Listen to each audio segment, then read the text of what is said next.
Hello everyone, my name is Yashwardhan and we are going through the provisions of Indian Evidence Act, भारतीय साक्ष्य अधिनियम। अब इसकी पिछली वीडियो में हम लोग सेक्शन 4 तक कवर कर चुके हैं, तो अगर आप लोगों ने वो वीडियो नहीं देखी है तो I would highly suggest that you go and check that out.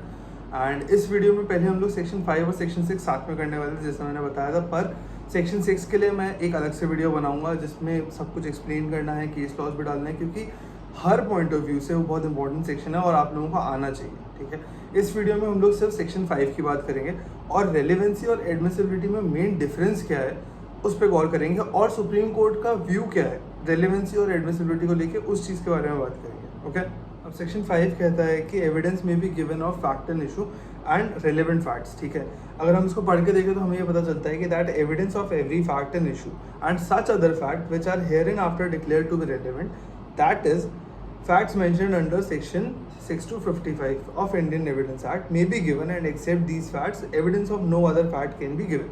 जैसा मैंने आप लोगों को बताया था कि इस एक्ट में सेक्शन 6 से 55 के बीच में जो प्रोविजंस है वो ये बात करते हैं कि किसी भी केस में कौन कौन से फैक्ट्स को रेलिवेंट माना जाएगा और उस रेलिवेंसी के बेसिस पे आप किस किस के एविडेंस पेश कर सकते हैं। ठीक है, अब फैक्ट को हिंदी में कहते हैं तथ्य। ठीक है, फैक्ट एंड इशू को कहते हैं विवादक तथ्य और रिलेवेंट फैक्ट को कहते हैं सुसंगत तथ्य। ठीक है, ये हिंदी वालों के लिए थोड़ा रेफरेंस, उन लोगों के लिए थोड़ा इजी हो जाएगा। ठीक है, अब इसका एक्सप्लेनेशन क्या कहता है? इसका एक्सप्लेनेशन ये कहता है कि जो कोड ऑफ सिविल प्रोसीजर है, ठीक है, वो for the time being in force अगर किसी एक इंसान को प्रोहिबिट करता है, रोकता है या मना करता है, डिसएंटाइटल करता है, whatever you want to call it, कि वो एक सर्टेन फैक्ट के बारे में एविडेंस नहीं दे सकता, तो इसका ये जो सेक्शन है 5 वो उसके ऊपर एप्लीकेबल नहीं होगा। मतलब वो उस चीज़ को इनेबल नहीं करेगा।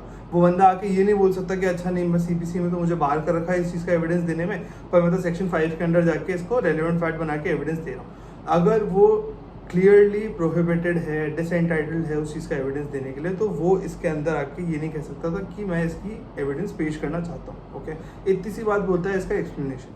अब सेक्शन 5 को समझने के लिए हम अपनी पुरानी वाली इलस्ट्रेशन का यूज़ करेंगे जिसमें A was accuse of hitting B with a golf club. ठीक है, अब अगर कोई भी एविडेंस पेश होता है of A hitting B with a golf club, वो तो फैक्ट एंड इशू हो गया। ठीक है, और अगर उसके अलावा कोई रेलेवेंट फैक्ट है उसके बारे में तो एविडेंस पेश किया जा सकता है। मान लो अगर ए क्लेम करता है कि जिस दिन ये क्राइम कमिट हुआ है, जिस दिन ये ऑफेंस कमिट हुआ, उस दिन मैं शहर में ही नहीं था, मैं था 500 किलोमीटर दूर, वो अपना लाता है प्ली ऑफ एलिबाई। ठीक है, सेक्शन 11 में, और वो ये कहता है कि मैं शहर में प्रेजेंट नहीं था और वो अपनी ट्रैवल की रिसीट्स दिखा देता है, जिस होटल में वो रुका था वहाँ का प्रूफ दे देता है।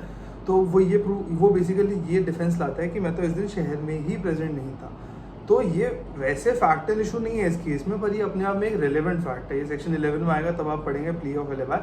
तो बेसिकली इतनी सी चीज़ समझने की है कि एविडेंस या तो फैक्ट एंड इशू के लिए दिया जाएगा या जो रेलेवेंट फैक्ट्स हैं उनके लिए दिया जाएगा। ठीक है, now coming to the topic of relevancy and admissibility, तो इसमें सबसे बड़ी प्रॉब्लम ये है कि लोग इसको सिनोनिमसली यूज़ कर लेते हैं। सबसे इंपॉर्टेंट चीज़ जानने वाली ये है कि रेलेवेंसी और एडमिसिबिलिटी दो अलग अलग चीज़ें हैं, दोनों का अपना अपना महत्व है इंडियन एविडेंस एक्ट के अंदर। एक केस था Ram Bihar Yadav versus state of Bihar, 1988 का केस था, जिसमें सुप्रीम कोर्ट ने कहा था कि अ फैक्ट में भी relevant but not necessarily admissible. ठीक है, जिसका मतलब ये है कि क्योंकि एक्चुअली कई बार ये होता भी है कि एक फैक्ट एक्चुअली रेलेवेंट है केस या फैक्ट एंड इशू से रिलेटेड, बट कोर्ट उसको रजिस्टर नहीं कर पाता क्योंकि वो एडमिसिबिलिटी के स्ट्रिक्ट रूल से बार्ड होता है। ठीक है, अब अगर इसका एग्जांपल मैं आप लोगों को बताऊं तो communication made by spouse during marriage और the communication between an advocate and his client may be relevant, but they are not admissible according to the strict rules of Indian Evidence Act contained in section 122 to 126। ये privilege communications के बारे में बात करते हैं section. आगे आएंगे तब आप समझ जाएंगे। जो अटॉर्नी क्लाइंट प्रिविलेजेस के बारे में आप लोगों ने सूट्स में देखा होगा, वो इंडियन एविडेंस एक्ट में सेक्शन 126 के अंडर दिया हुआ है। ठीक है, similarly some facts may be relevant but they are not admissible. इसका मतलब ये कि मान लीजिए किसी विटनेस का क्रॉस एग्जामिनेशन हो रहा है। ठीक है, अब उसकी क्रेडिबिलिटी को इम्पीच करने के लिए इधर उधर के सवाल पूछे जाते हैं। ठीक है, वो केस से रिलेटेड नहीं होते बट वो स्टिल इंडियन एविडेंस एक्ट के अंदर एडमिसिबल होते हैं। ठीक है, तो इस चीज़ को गौर करने वाली बात है कि रेलेवेंसी और एडमिसिबिलिटी अपने आप में दो अलग अलग चीज़ें हैं, वो दो अलग अलग प्रिंसिपल से गवर्न होती हैं। एंड मैं इस चीज़ पे इतना स्ट्रेस इसलिए कर रहा हूँ क्योंकि रेलेवेंसी और एडमिसिबिलिटी के बीच में डिफरेंशिएट करने का क्वेश्चन आता है एंड इस चीज़ के बारे में नॉलेज भी होनी चाहिए।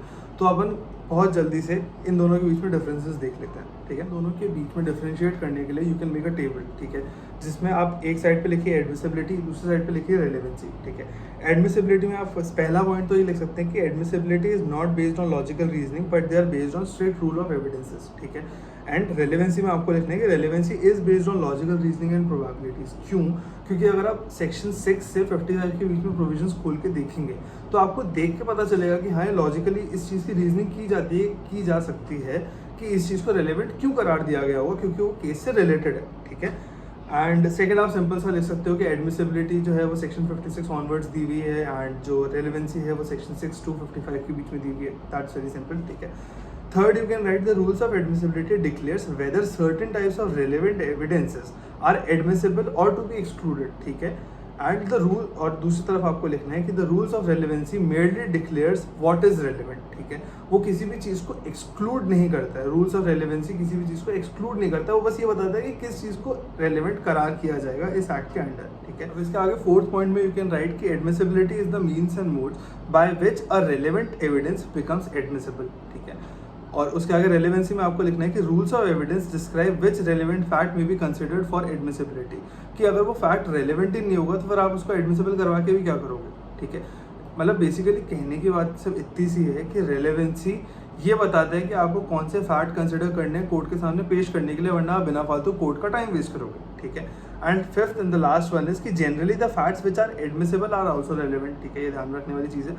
But the fact which are relevant are not necessarily admissible, ठीक है।